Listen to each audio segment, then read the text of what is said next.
সব নবীদেরকে আল্লাহ পাক একটি করে মুজিজা দান করেছিলেন। কোন নবীকে আল্লাহ পাক দুটি মুজিজা দান করেছিলেন, কোন কোন নবীকে আল্লাহ পাক কয়েকটি মুজিজা দিয়েছিলেন। কিন্তু আমাদের নবী, বিশ্ব নবী রাহমাতুল লিল আলামিন কে আল্লাহ রাব্বুল আলামিন 300-র উপরে মুজিজা দান করেছিলেন। সুবহানাল্লাহ। তার মধ্যে সর্বশ্রেষ্ঠ মুজিজার নাম হলো আল কোরআনুল কারীম। আল কোরআনুল কারীম আল্লাহর নবীর সর্বশ্রেষ্ঠ মুজিজা, আল মুজিজাতুল আবাদিয়াতুল খালিদাতু ইলা কিয়ামিস সাআ। সব নবীদের ইন্তেকালের পরে মুজিজা শেষ হয়ে গেছে, কিন্তু আমাদের নবী যেহেতু বিশ্ব নবী, আমাদের নবী যেহেতু আখিরে নবী, আমাদের নবী যেহেতু কিয়ামত পর্যন্ত নবী, এজন্যে আমাদের নবীর মুজিজা এখনো পর্যন্ত আছে, কিয়ামত পর্যন্ত থাকবে। ঠিক না বেঠিক?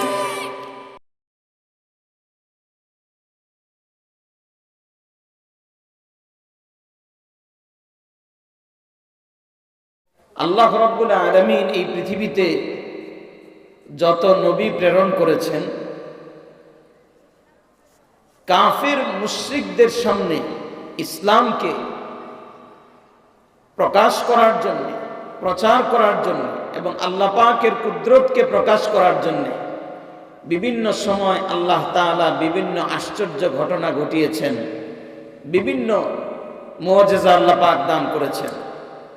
কারণ কখনো কখনো কাফের মুশরিকরা নবীদেরকে আটকানোর জন্য, রাসূলদেরকে আটকানোর জন্য বিভিন্ন ফন্দি করত, বিভিন্ন প্রশ্ন করত। আল্লাহ রাব্বুল আলামিন তার জবাবে ডাইরেক্ট আসমান থেকে জবাব পাঠায় দিতেন। কখনো কখনো আল্লাহ পাক মুজিজা প্রকাশ করায় দিতেন। সবাই বলি সুবহানাল্লাহ। ছোট্ট একটি ঘটনা বলি, দালাইলুন নবুওয়া আল্লামা ইমাম বাইহাকি রাহমাতুল্লাহি আলাইহি ৬ষ্ঠ খণ্ডে এই ঘটনাটি এনেছেন ৩৬ নম্বর পৃষ্ঠায়। মদিনায় একবার নবীজি সাহাবায়ে কেরামকে নিয়ে বসে বয়ান করতেছেন। এর মধ্যে একজন গ্রাম্য কাফের গ্রামে থাকে, আরাবি, সে এসে দেখলো নবীজি বসে সবাইকে বয়ান করতেছে। বলল, কে সে এভাবে বয়ান করতেছে? একজন সাহাবী বললেন, তিনি হলেন আমাদের নবী, বিশ্ব নবী জনাবে মুহাম্মদুর রাসূলুল্লাহ সাল্লাল্লাহু আলাইহি ওয়াসাল্লাম। শোনার পরে বলল, তিনি কিসের দাওয়াত দেন? বলল, উনি তো এক আল্লাহর দাওয়াত দেন। তাই নাকি? তো আমি ওনাকে একটু পরীক্ষা করতে চাই। তিনি সরাসরি নবীজির কাছে চলে আসলেন। হাতের মধ্যে একটা মরা গুইসাপ, তারা গুইসাপ খেত, মরা একটা গুইসাপ আইনা নবীজির সামনে দাঁড়ায় বলতেছে, হাল আনতা তাদঈ, আপনি কি দাবি করেন যে আন্নাল্লাহা ওয়াহিদ, আন্না রাব্বাকা ওয়াহিদ, আপনি কি বলেন যে আপনার রব একজন? নবীজি বললেন, হ্যাঁ, আমি এই দাওয়াত দেই মানুষকে। বললেন, যদি এই দাওয়াত আপনি দেন, আপনার দাওয়াত আমি গ্রহণ করব, তবে এই যে আমার হাতে মরা গুইসাপটা দেখতেছেন, এই গুইসাপ যদি বলে যে আপনি নবী এবং আপনার আল্লাহ একজন আছেন, এই গুইসাপ যদি সাক্ষী দেয়, তাইলে আমি ঈমান আনব, নতুবা আমি আপনার উপর হামলা করব। নাউজুবিল্লাহ। যখন বলছে যে আমি আপনার উপর হামলা করব, হযরত ওমর রাদিয়াল্লাহু তাআলা আনহু একেবারে গরম হয়ে গেলেন। বললেন, ইয়া রাসূলুল্লাহ, ইয়া হাবিবাল্লাহ, উতরুকনি আদরিব উনুকা, আমাকে শুধু অনুমতি দেন, আমি তার কল্লাটা উড়ায় ফেলবো। এত বড় সাহস, আমার সামনে বলতেছে আপনার উপর হামলা করবে। নবীজি বললেন, ওমর একটু থামো, দেখি না সে কি বলতে চায়। নবীজি বললেন, তুমি বসো। সামনে বসালেন, বললেন, গুইসাপটা রাখো আমার সামনে। নবীজি তাকে বসানোর পর আল্লাহর হাবিব তারিখের কিতাবে, সিরাতের কিতাবের মধ্যে এসেছে, নবীজি গুইসাপের দিকে ইশারা করে, মরা গুইসাপের দিকে ইশারা করে নবীজি বললেন, কুম, হে গুইসাপ, তুমি তুমি সজাগ হও, তুমি জীবিত হও, আল্লাহর হুকুমে তুমি জীবিত হও। আবার নবীজি ডাক দিলেন, ইয়া দব। তিনবার যখন ডাক দিলেন, সিরাতের কিতাবের মধ্যে এসেছে নবীজি তৃতীয়বার যখন ডাক দিয়েছেন, মরা গুইসাপটা একেবারে চোখ মেলে মাথা উঁচু করে নবীজির দিকে তাকিয়ে আছে। সুবহানাল্লাহ। মাথা উঁচু করে চোখ মেলে নবীজির দিকে তাকিয়ে বলো, লাব্বাইকা ওয়া সাদাইকা ইয়া রাসূলুল্লাহ। ওগো আল্লাহর রাসূল, আমি হাজির আছি। সুবহানাল্লাহ।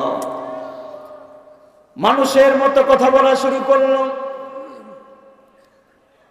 সমস্ত সাহাবায়ে কেরাম আশ্চর্য হয়ে গেলেন, অবাক হয়ে তাকিয়ে রইলেন।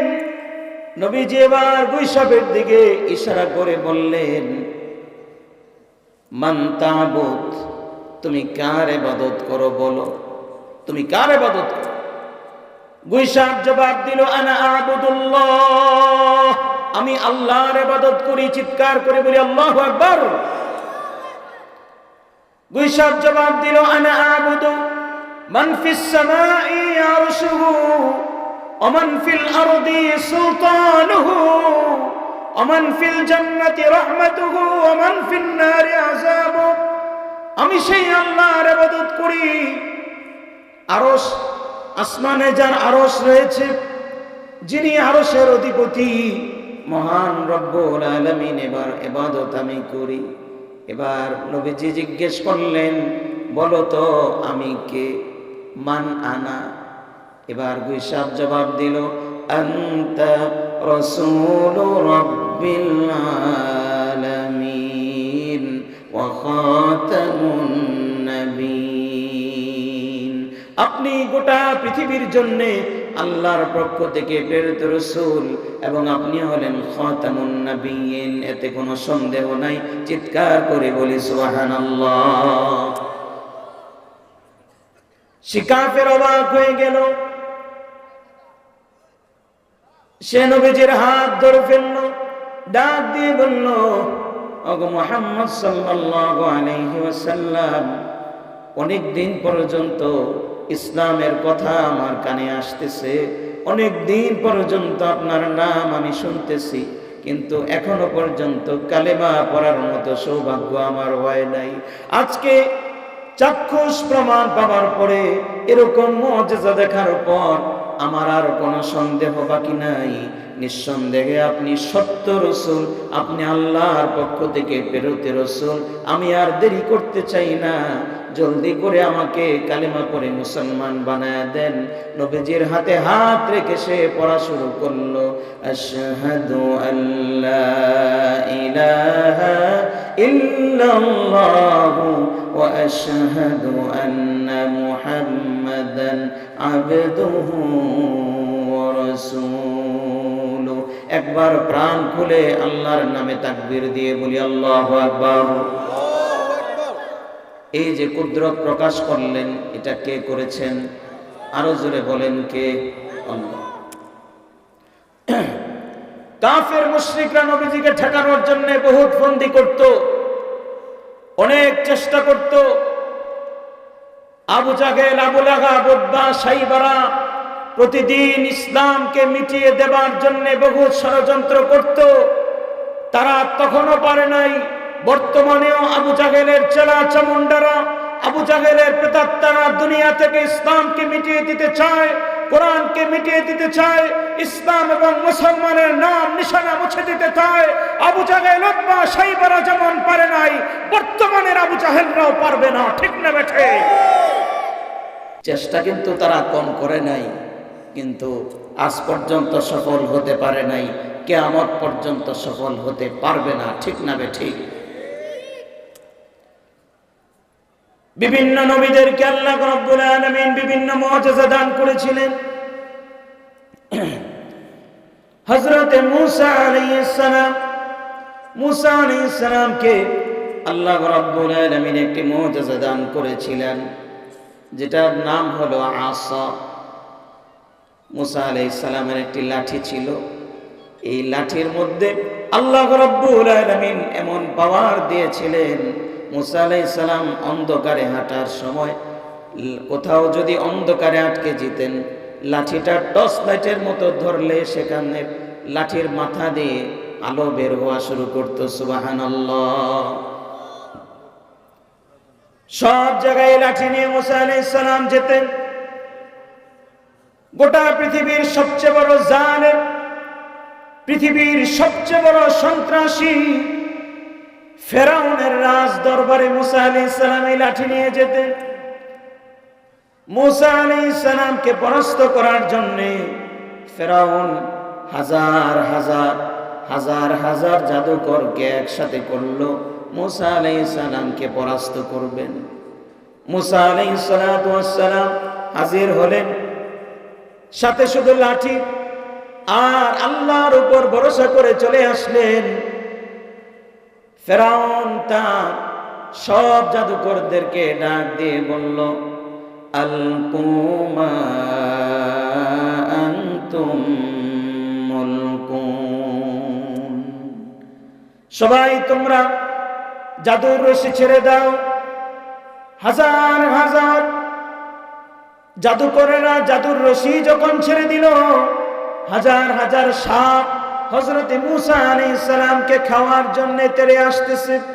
আল্লাহ রাব্বুল আলামিন মুসা আলাইহিস সালামকে ডাক দিয়ে বললেন, মুসা তুমি কি ভয় পাচ্ছ?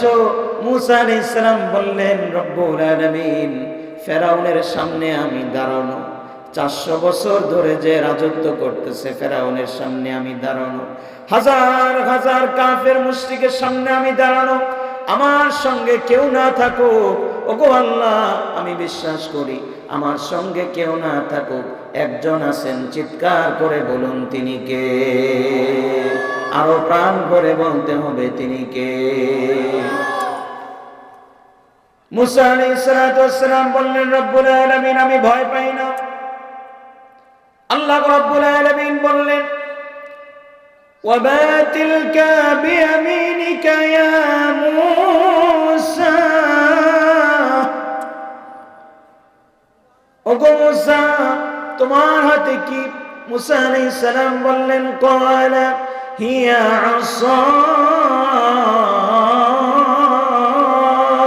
আসাই, আমার হাতে লাঠি। আল্লাহ রাব্বুল আলামিন বললেন, আলকিহা ইয়া মূসা, মুসা তুমি লাঠিটা ছেড়ে দাও, মাটির মধ্যে ছেড়ে দাও। হযরত মুসা আলাইহিস সালাম এবার ওই লাঠিটা নিয়ে বিসমিল্লাহ বলে জমিনের মধ্যে রাখলেন। রাখার সঙ্গে সঙ্গে আল্লাহ পাক বলেন, ফাইযা হিয়া হাইয়াতুন তাসআ, হঠাৎ করে দেখা গেল লাঠিটাকে আল্লাহ পাক একটা সাপ বানায় দিয়েছেন। সুবহানাল্লাহ, ছোট্ট একটা সাপ। এরপরে সাপ বড় হচ্ছে, ফাইযা হিয়া সু'বানুম মুবিন, সাপ বড় হতে হতে লাঠি থেকে সাপ বড় হতে হতে এত বড় হয়ে গেল, এত বড় অজগর সাপ হয়ে গেল। ফাইযা হিয়া তালকাফু মা ইয়াফিকুন, মনে হচ্ছিল যেন একটা এত বড় গ্রাস, একটা অজগর সাপের মনে হচ্ছিল হাজার হাজার সাপ সে একসঙ্গে গিলে ফেলবে। যখন এভাবে জোরে একটা টান মেরেছে, সমস্ত জাদুকরদের সাপ এক লোকমার মধ্যে আল্লাহর কুদরতি সাপ খেয়ে ফেলেছে। চিৎকার করে বলে সুবহানাল্লাহ। এক লোকমায় যখন সব হাজার সাপ শেষ, 50-60 হাজার সাপ যখন এক লোকমায় খেয়ে ফেলেছে, খেয়ে ফেলার পর ডোক গিলে এবার সাপটা আরো বড় করে হা করেছে। তাফসীরের কিতাবে এসেছে এত বড় হা করেছে মনে হচ্ছিল ফেরাউন শুদ্ধ, ফেরাউনের গোটা রাজপ্রাসাদ এক লোকমার মধ্যে একটা সাপ গিলে ফেলবে। চিৎকার করে বলি আল্লাহু আকবার। প্যারে গাজরি, ফেরাউনের রাজপ্রাসাদের দিকে যখন সে এগিয়ে যাচ্ছে, ফেরাউন তার সিংহাসন ছেড়ে পিছনের দরজা দিয়ে পালানোর জন্য দৌড় মারছে। তার জামা কাপড় সুদ্ধা নাপাক হয়ে গেছে। সুবহানাল্লাহ।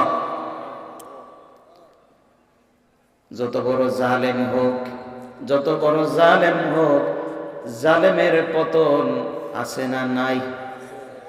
মনে রাখতে হবে, জালেম সবসময় মাজলুমকে ভয় পায়। জালেম সবসময় মাজলুমকে ভয় পায়, সে ভয়ের মধ্যে থাকে। ফেরাউন ভয়ের মধ্যে ছিল, না জানি কি হয়ে যায়। ফেরাউন দৌড় বেড়েছে, কারণ সে জানতো সে কি পরিমাণ জুলুম করেছে। আল্লাহর কসম, ফেরাউন কিন্তু টিকতে পারে নাই। ফেরাউন টিকতে পারে নাই। 400 বছর জুলুম করেও ফেরাউন টিকতে পারে নাই। ইনশাআল্লাহুল আজিজ বর্তমান পৃথিবীর ফেরাউনেরাও টিকতে পারবে না, পারবে না, পারবে না। কিছুদিন আগে আমরা দেখেছি নতুন নতুন কিছু ফেরাউনের পতন হয়েছে, ঠিক না বেঠিক? যারাই জুলুম করবে পৃথিবীতে, তাদেরকে যিনি ধরবেন বলেন তিনি কে? আল্লাহ। আল্লাহ তাদেরকে ধরবেনই ধরবেন। ফেরাউনের যদি পরিণতি হতে পারে, যার জীবনে কোনোদিন ঠান্ডা লাগে নাই, কাশি হয় নাই, জীবনে অসুস্থ হয় নাই, তারে যদি আল্লাহ চুবায় মারতে পারে, নতুন নতুন ফেরাউন আল্লাহর কাছে এগুলো কোনো ব্যাপার না, ঠিক না ঠিক? আমেরিকার নতুন প্রেসিডেন্ট, আবার নতুন করে ডোনাল্ড ট্রাম্প আসছে না? ডোনাল্ড ট্রাম্প কিছুদিন আগে ঘোষণা দিয়েছে আমি শপথ নেওয়ার আগে, আমেরিকার নতুন প্রেসিডেন্ট হিসাবে শপথ নেওয়ার আগে, আমি শপথ নেওয়ার আগেই ফিলিস্তিনের গাজায় আমি আগুন ধরিয়ে দিব, গোটা গাজাকে আমি আগুন দিয়ে জ্বালিয়ে দিব। সে বলেছে গাজাকে আগুন দিয়ে পুড়িয়ে দিবে। 20 বছর পর্যন্ত আফগানিস্তানে আগুন জ্বালিয়েছে, 10 বছর পর্যন্ত ইরাকে আগুন জ্বালিয়েছে, আজও পর্যন্ত গুজরাটে আগুন জ্বালাচ্ছে। আল্লাহ পাক দেখছেন। এজন্য গত 2-3 দিন যাবত গোটা আমেরিকার মধ্যে আল্লাহ পাক কোনো টাকা ছাড়াই কুদরতি ভাবে আল্লাহ আগুন জ্বালিয়ে দিয়েছে, ঠিক না বেঠিক? লস অ্যাঞ্জেলেস পুড়ে ছারখার হয়ে গেছে, ক্যালিফোর্নিয়া জ্বলে পুড়ে ছারখার হয়ে গেছে, কোটি কোটি মিলিয়ন ডলার মাটির সাথে মিশে গিয়েছে। যারা মুসলমানদেরকে মাটির সাথে মিশিয়ে দেওয়ার জন্য, মুসলমানদের মসজিদগুলোকে গুড়িয়ে দেওয়ার জন্য কোটি কোটি মার্কিন ডলার খরচ করেছে, তাদের টাকা পয়সা, সমস্ত অহংকারকে, সমস্ত গর্বকে খর্ব করে দিয়ে আল্লাহ পাক মাটির সাথে মিশিয়ে দিয়েছে, ঠিক না বেঠে?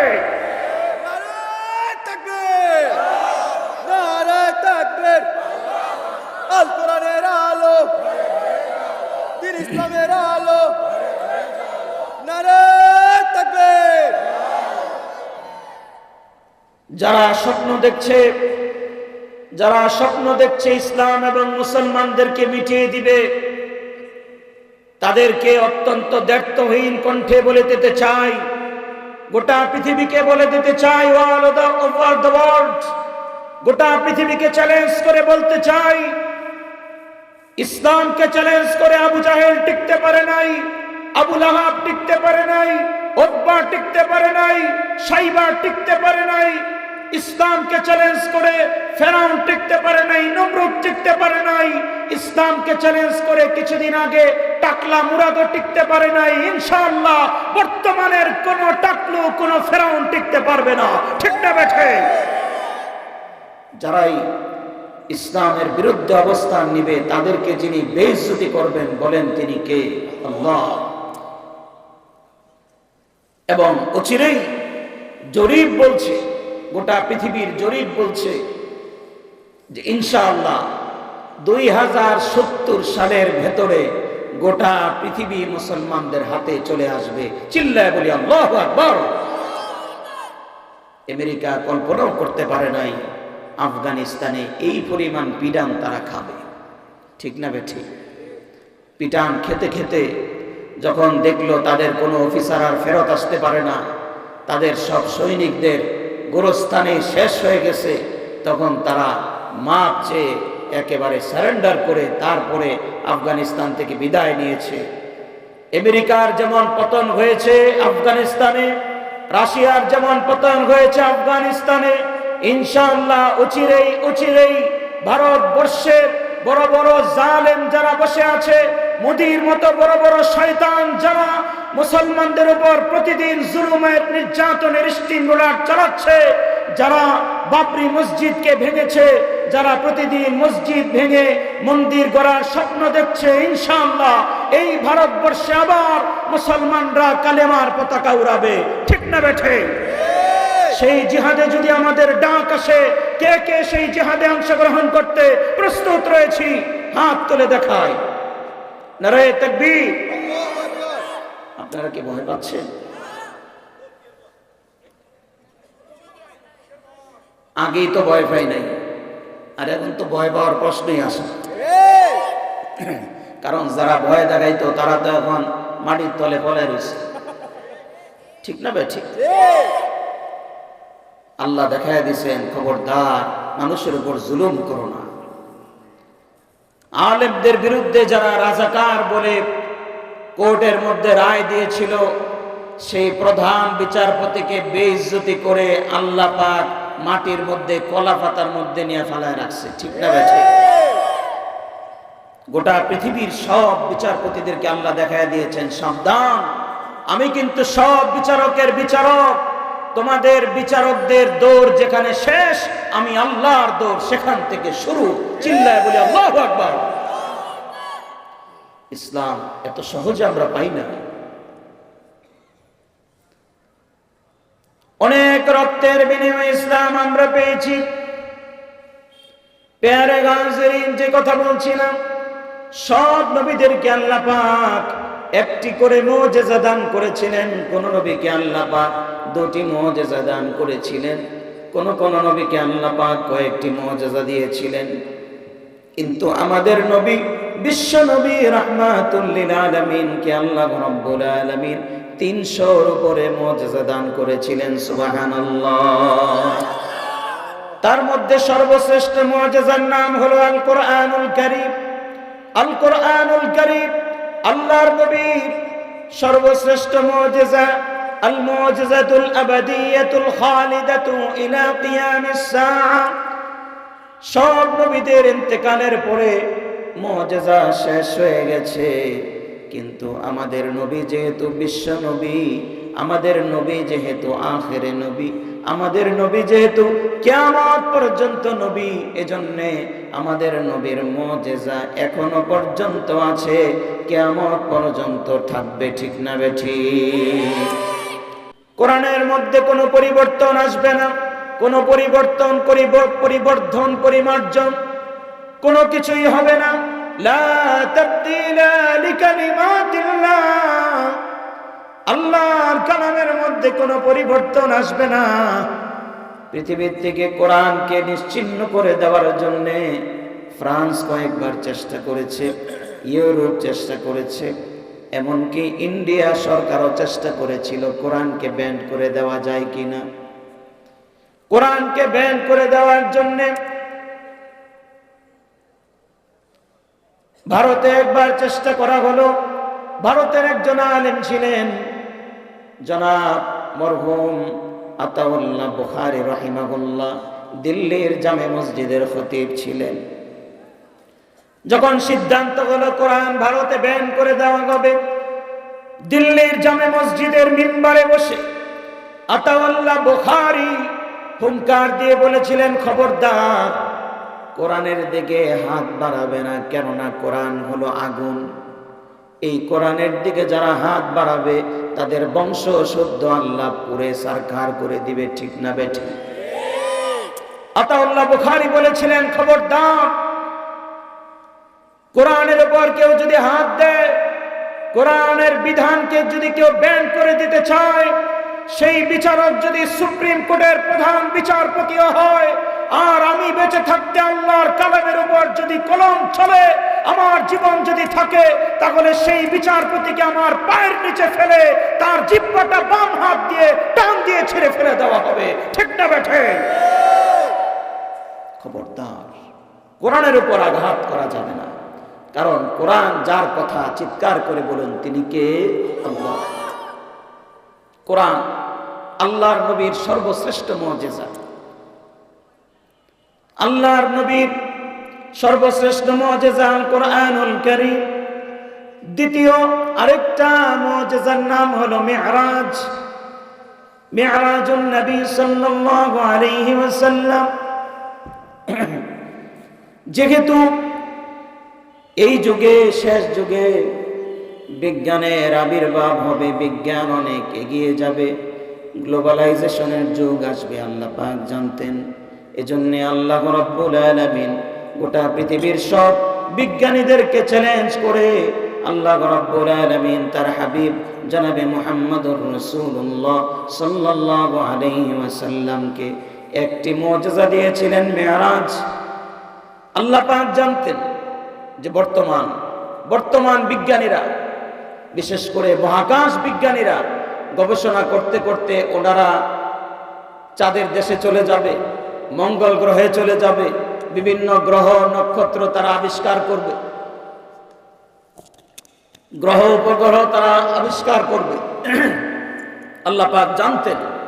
এজন্য আল্লাহ রাব্বুল আলামিন পৃথিবীর কোনো বিজ্ঞানী যেন বলতে না পারে যে আমরা এমন জায়গায় গিয়েছি যেখানে কোনো নবী পৌঁছতে পারে নাই। এজন্য আল্লাহ রাব্বুল আলামিন আমাদের নবী, বিশ্ব নবী জনাবে মুহাম্মদুর রাসূলুল্লাহ সাল্লাল্লাহু আলাইহি ওয়াসাল্লামকে এই রজব মাসে, এখন কিন্তু রজব মাস চলতেছে, এই রজব মাসে আল্লাহ রাব্বুল আলামিন আমাদের নবী, বিশ্ব নবী, আমাদের নেতা, আমাদের সবার নেতা সাইয়্যিদুনা নবী মুহাম্মদুর রাসূলুল্লাহ সাল্লাল্লাহু আলাইহি ওয়াসাল্লামকে প্রথম আসমান পার করে, দ্বিতীয় আসমান পার করে, সপ্তম আসমান পার করে, সিদরাতুল মুনতাহা পার করে আল্লাহ পাকের আরশ পর্যন্ত আল্লাহ পাক পৌঁছে দিয়েছেন। চিৎকার করে বলি সুবহানাল্লাহ।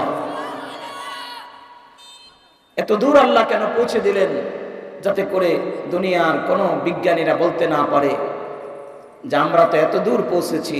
আল্লাহ পাক এত দূর নিয়ে গেছেন যাতে কিয়ামত পর্যন্ত বিজ্ঞানীরা এর ধারে কাছেও পৌঁছতে না পারে। সুবহানাল্লাহ। এই রজব মাসে আল্লাহর হাবিবকে আরশে আজিম পর্যন্ত দাওয়াত করে নিয়ে গিয়েছেন আল্লাহ রাব্বুল আলামিন। আল্লাহর হাবিবকে আরশে আজিমে দাওয়াত করে নিয়ে আমাদেরকে, এই উম্মতের জন্য আল্লাহ তাআলা স্পেশাল 4টা পুরস্কার দান করেছেন। সুবহানাল্লাহ। কয়টা পুরস্কার? আরো জোরে বলেন, কয়টা? 4টা। এমন 4টি পুরস্কার, এমন 4টি গিফট আল্লাহ পাক দান করেছেন, অন্য কোন নবীকে আল্লাহ রাব্বুল আলামিন এই গিফটগুলো, এই হাদিয়াগুলো আল্লাহ পাক দেন নাই, শুধুমাত্র উম্মতে মুহাম্মদীকে আল্লাহ পাক দান করেছেন।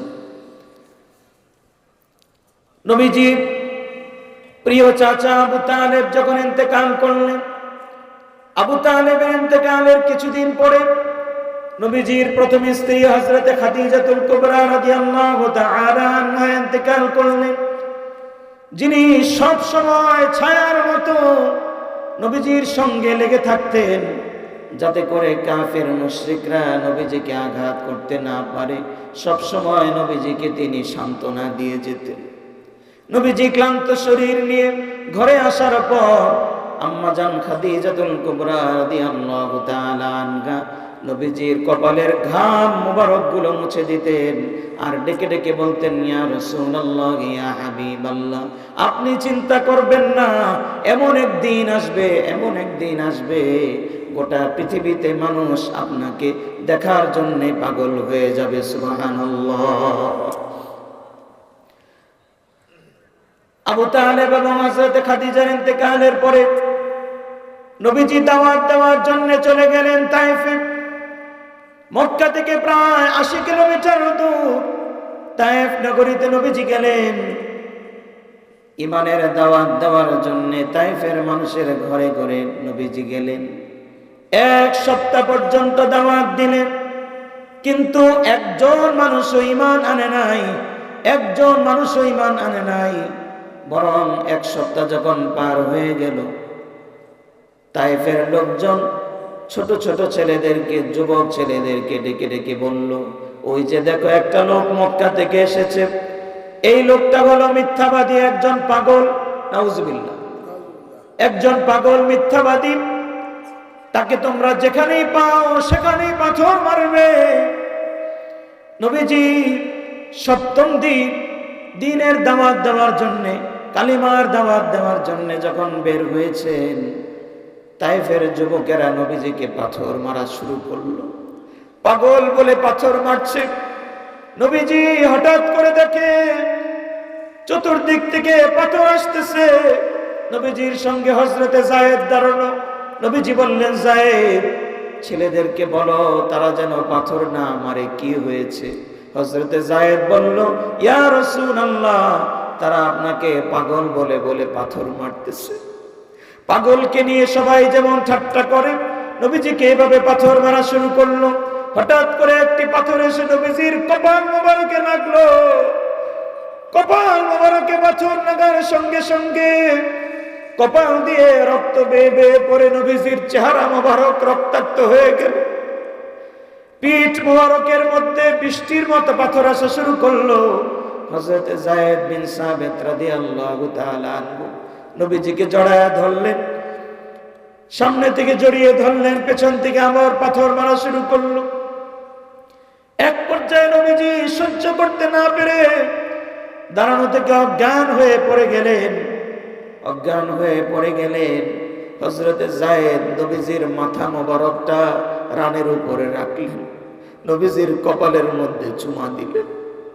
যেই শরীরের মধ্যে একটা মশা বসা নিষেধ, একটা মাছিকে বসা আল্লাহ পাক হারাম করে দিয়েছে, সেই শরীর থেকে যখন রক্ত ঝরতেছে, আসমানের সব ফেরেশতারা পর্যন্ত কান্না শুরু করেছে, দুনিয়ার সব ফেরেশতারা পর্যন্ত কান্না শুরু করেছে। আল্লাহর হাবিবের কিছুক্ষণ পরে যখন হুঁশ আসলো, নবীজি উঠে দাঁড়ানোর চেষ্টা করছে। হযরত যায়েদের কাঁধে ভর করে নবীজি দাঁড়ালেন। তাইফের ছেলেগুলো আবার পাথর মারার জন্য আসতেছে। নবীজি বললেন, যায়েদ রে, তাদেরকে বলো তারা যেন আর আমাকে পাথর না মারে, তাহলে আমি মারা যাব। তারা যেন আর না মারে, তাদেরকে বলো আমি তায়েফ ছেড়ে চলে যাচ্ছি, তারা যেন আর আমাকে মারতে না আসে। হযরত যায়েদ নবীজির কাঁধে ধরে আস্তে আস্তে করে নবীজিকে পাশের আঙ্গুর বাগানে নিয়ে গেলেন। গত 1 মাস আগে সেই আঙ্গুর বাগানে আমার মতো অধমকে আল্লাহ পাক যাওয়ার তৌফিক দিয়েছে। আঙ্গুর বাগানে নবীজি প্রবেশ করলেন। হযরত যায়েদ নবীজিকে আঙ্গুর বাগানে গাছের মধ্যে হেলান দিয়ে বসাইছে। নবীজির চেহারা বেয়ে বেয়ে রক্ত ঝরতেছে। হঠাৎ করে হযরত জিবরাইল এসে উপস্থিত। হযরত জিবরাইল এসে বলছে, ইয়া রাসূলুল্লাহ, ইয়া হাবিবাল্লাহ, আজকে আপনার চেহারা রক্ত দেখে, আপনার শরীরের রক্ত দেখে আসমানের সব ফেরেশতারা কান্না করেছে, সমস্ত ফেরেশতারা কাঁদতেছে। ওগো নবীজি, আপনি একটু অনুমতি দেন, আমি জিবরাইল একটা পাখা দিয়ে তায়েফবাসীকে এত জোরে আঘাত করব, একটা আঘাতের মাধ্যমে গোটা তায়েফবাসীকে পাহাড়ের মাঝে ফেলে পিষে ফেলবো 1 মুহূর্তের মধ্যে।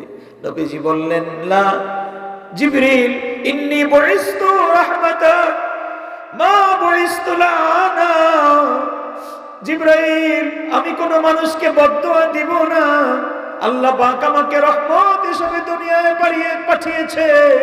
আমি আজকে এই বেবুস মানুষের জন্য, তাইফের ছেলেদের জন্য আমি আজকে দোয়া করে যাচ্ছি, আল্লাহ যেন তাদেরকে ঈমান দান করে, তাদের সন্তানদেরকেও আল্লাহ যেন ঈমান দান করে। সুবহানাল্লাহ। আল্লাহ রাব্বুল আলামিন এমন ভাবে নবীজির দোয়া কবুল করেছেন। প্রিয় হাজিরিন, গত মাসে আমি তায়েফ গিয়েছিলাম। গোটা তায়েফের মধ্যে একজনও কাফের নাই, একজনও মুশরিক নাই, সব মুসলমান। চিৎকার করে বলি সুবহানাল্লাহ। নবীজির চেহারায় রক্ত দেখে বাগানের যে মালিক দৌড়ে আসছে, বলতেছে, কে আপনি? আপনার চেহারায় রক্ত কেন? কে মেরেছে? নবীজি বলল, আমি মক্কা থেকে এসেছি, আমার নাম মুহাম্মদ সাল্লাল্লাহু আলাইহি ওয়াসাল্লাম। কেন আপনাকে মেরেছে? কালেমার দাওয়াত দেওয়ার কারণে আমাকে মেরেছে। তোমার নাম কি? সে বলছে, আমার নাম আদ্দাস, এই বাগানে আমি চাকরি করি। আদ্দাস নবীজিকে দেখে মায়া লাগলো, আঙ্গুরের রস চিপে নবীজির জন্য জুস বানায় নিয়ে আসলো। নবীজিকে আঙ্গুর দেওয়ার পরে নবীজি আঙ্গুরের জুস মুখে দেওয়ার সময় বিসমিল্লাহ বলে যখন খাওয়া শুরু করলেন, আদ্দাস ডেকে বলল, আপনি কার নাম নিয়েছেন? নবীজি বললেন, আমি আমার মালিকের নাম নিয়েছি। সুবহানাল্লাহ। হযরতে আদ্দাস ডাক দিয়ে বলছেন, আপনি কি আল্লাহর দাওয়াত দেওয়ার জন্য এসেছেন? নবীজি বলছেন, হ্যাঁ হ্যাঁ, আমি আমার আল্লাহ দ্বীনের দাওয়াত দেওয়ার জন্যই তো তায়েফে এসেছিলাম। আদ্দাস, মানুষ না বুঝে তায়েফের ছেলেরা আমাকে পাথর মেরেছে। হযরতে আদ্দাস ডাক দিয়ে বলল, না না, এত সুন্দর চেহারার মানুষ কোনোদিন পাগল হতে পারে না, এত সুন্দর চেহারার মানুষ কোনোদিন মিথ্যুক হতে পারে না। তায়েফের কোন মানুষ ঈমান আনুক আর না আনুক, সবার আগে আমি কালেমা পড়ে মুসলমান হয়ে গেলাম, আমাকে পড়িয়ে দেন লা ইলাহা ইল্লাল্লাহু মুহাম্মাদুর রাসূলুল্লাহ সাল্লাল্লাহু আলাইহি ওয়াসাল্লাম।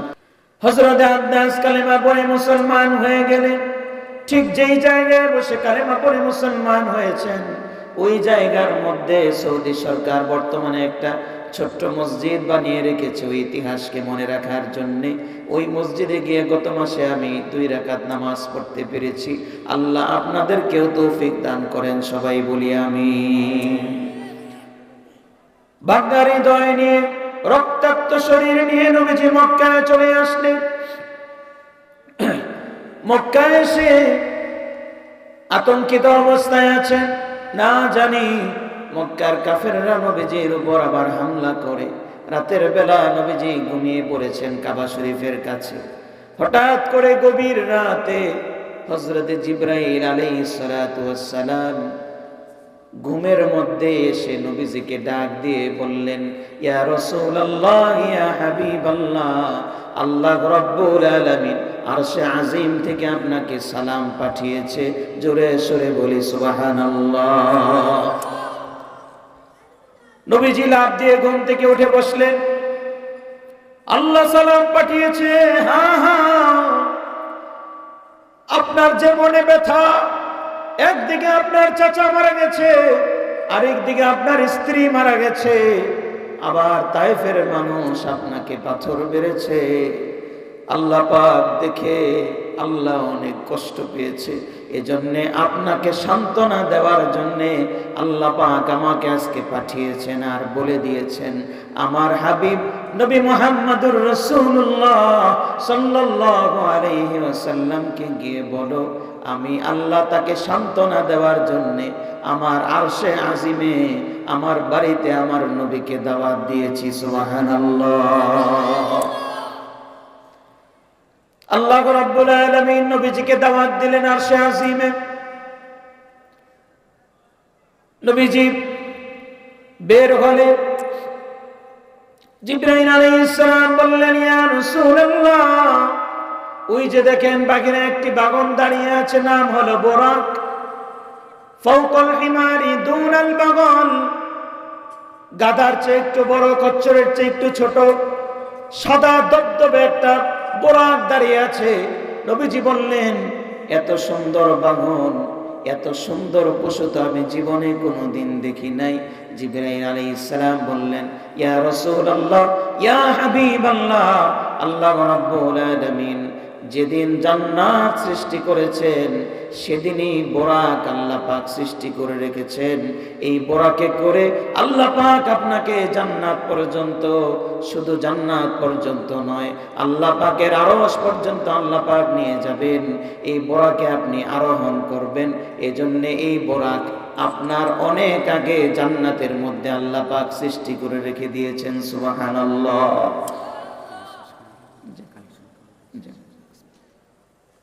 প্যারে হাজিরিন, আল্লাহ রাব্বুল আলামিন তার হাবিবকে দাওয়াত করলেন।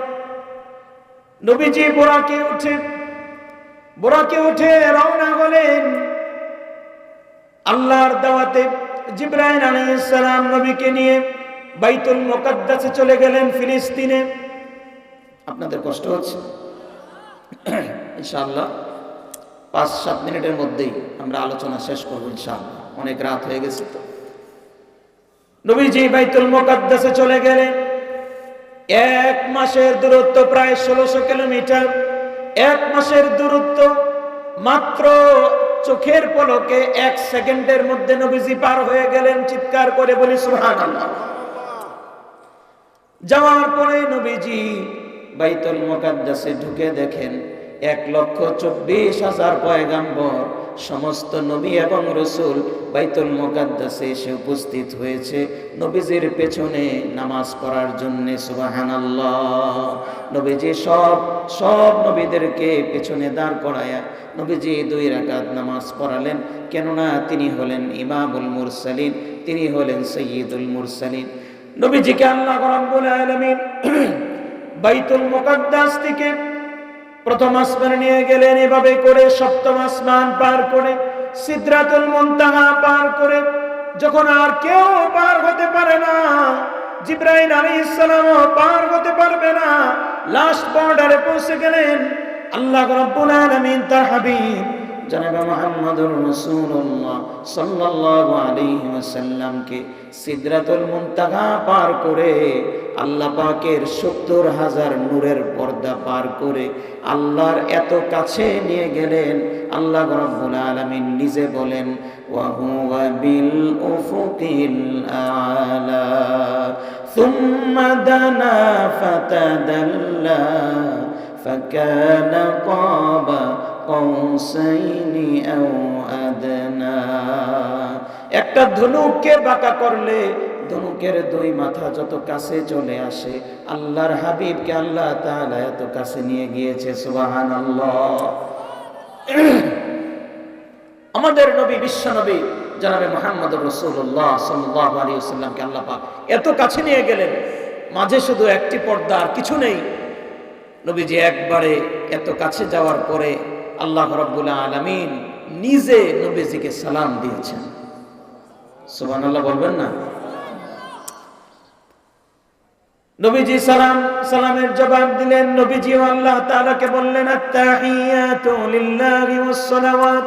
আমরা যা তাহিয়াত পড়ি, নবীজি আল্লাহ রাব্বুল আলামিনকে এতটুকু বললেন। বলার পরে আল্লাহ রাব্বুল আলামিন পুরাটা পূর্ণ করে দিলেন। এরপরে আল্লাহ রাব্বুল আলামিন নবীজিকে ডাক দিয়ে বললেন, হাবিব আমার, এত উপরে আপনাকে নিয়ে এসেছি কেন? আপনাকে সান্ত্বনা দেওয়ার জন্যে। আপনি পেরেশান হবেন না। যখনই কাফের মুশরিকরা আপনার বিরুদ্ধে লাগবে, আপনি মনে রাখবেন দুনিয়ার সব কাফেরও যদি আপনার বিরুদ্ধে দাঁড়িয়ে যায়, আমি আল্লাহ আপনার পক্ষে আছি, আর আল্লাহ যার পক্ষে আছে তার কোনোদিন পরাজয় হবে না। চিৎকার করে বলি সুবহানাল্লাহ। শুধু তাই নয়, আপনার উম্মতকেও বলে দিবেন, আপনার উম্মত যেন কোনোদিন কাফের মুশরিকের ষড়যন্ত্রে তারা যেন ভয় না পায়, তারা যেন ঘাবড়ে না যায়, জালেমের জুলুমের কারণে তারা যেন ভয় না পায়। ভয়ের কোনো কারণ নাই, আমি আল্লাহ সব সময় তাদের সঙ্গে থাকব। জোরে জোরে বলি সুবহানাল্লাহ। আল্লাহর হাবিব বললেন, রব্বুল আলামিন, আপনি আমাকে এত কাছে নিয়ে এসেছেন, আমার উম্মতকে আপনি কি দান করবেন? আল্লাহ পাক ডাক দিয়ে বলবেন, আপনার উম্মতের জন্য আমি রব্বুল আলামিন আজকে 50 ওয়াক্ত নামাজ দিয়ে দিলাম। কয় ওয়াক্ত? আল্লাহর পক্ষ থেকে প্রথম গিফট, প্রথম হাদিয়া 50 ওয়াক্ত নামাজ। নবীজি মুসা আলাইহিস সালামের সঙ্গে পরামর্শ করে আল্লাহ রাব্বুল আলামিনের কাছে আমার এসে বললেন, রব্বুল আলামিন 50 ওয়াক্ত নামাজ আমার উম্মতের জন্য পড়া কঠিন হয়ে যাবে, একটু কমায় দেন। আল্লাহ বললেন 10 ওয়াক্ত কমায় দিলাম। নবীজি আবার আবদার করলেন, আল্লাহ আর একটু কমায় দেন।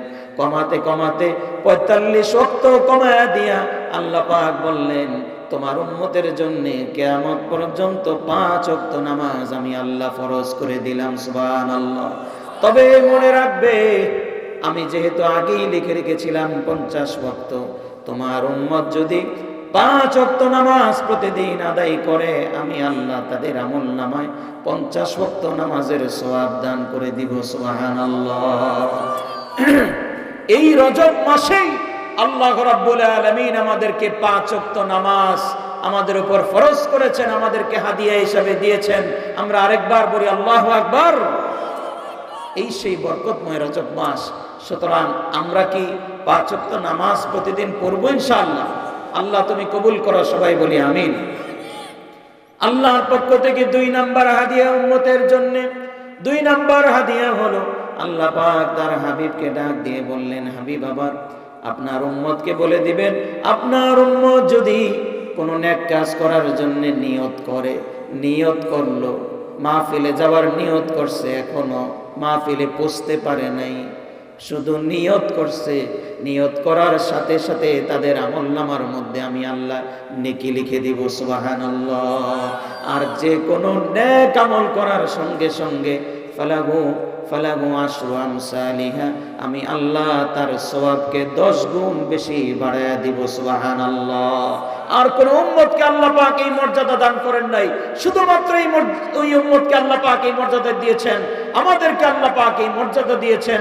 আমরা কোন নেক কাজ করার নিয়ত করার সাথে সাথে, মনে করেন নিয়ত করছেন যে আমি আজকে মসজিদে যাওয়ার পরে 100 টাকা দান করব, এখনো পকেট থেকে টাকা বের করেন নাই, মনে মনে বলছেন, আল্লাহ তাআলা ফেরেশতাদেরকে বলে দেন, এই আমার অমুক বান্দা কিন্তু নিয়ত করে ফেলছে, তার সওয়াব লেখা শুরু করে দাও। সুবহানাল্লাহ। লেখা শুরু হয়ে যায়। এটা হলো 2 নাম্বার। 3 নাম্বার পুরস্কার এই উম্মতের জন্য।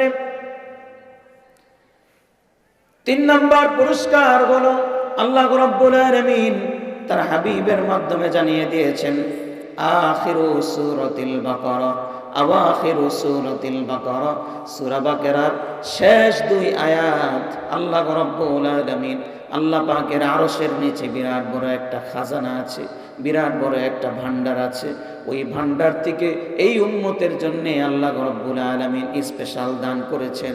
নবীজি বলেছেন, যারা ঘুমানোর আগে সূরা বাকারার শেষ 2 আয়াত তেলাওয়াত করে ঘুমাবে, আল্লাহ তার জন্য যথেষ্ট হয়ে যাবে। সুবহানাল্লাহ।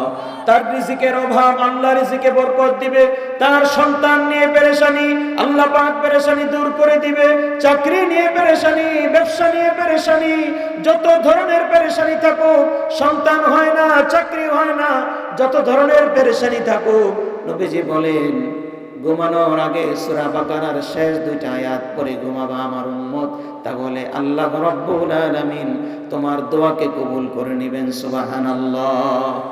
এটা হলো 3 নাম্বার। আর 4 নাম্বার কি?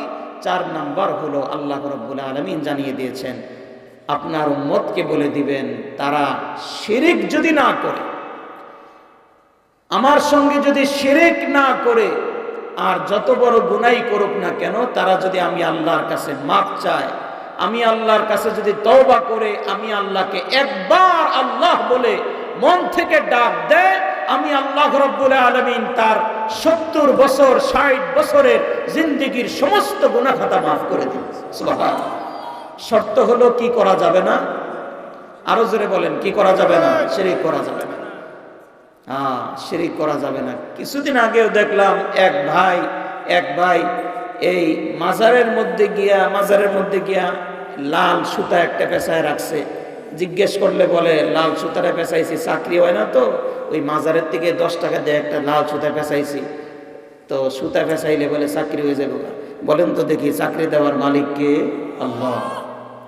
সুতা দিয়ে, আংটি দিয়া আপনার ভাগ্য পরিবর্তন হবে না। ভাগ্য পরিবর্তন করার একমাত্র শুধুমাত্র কেবলমাত্র মালিক কে?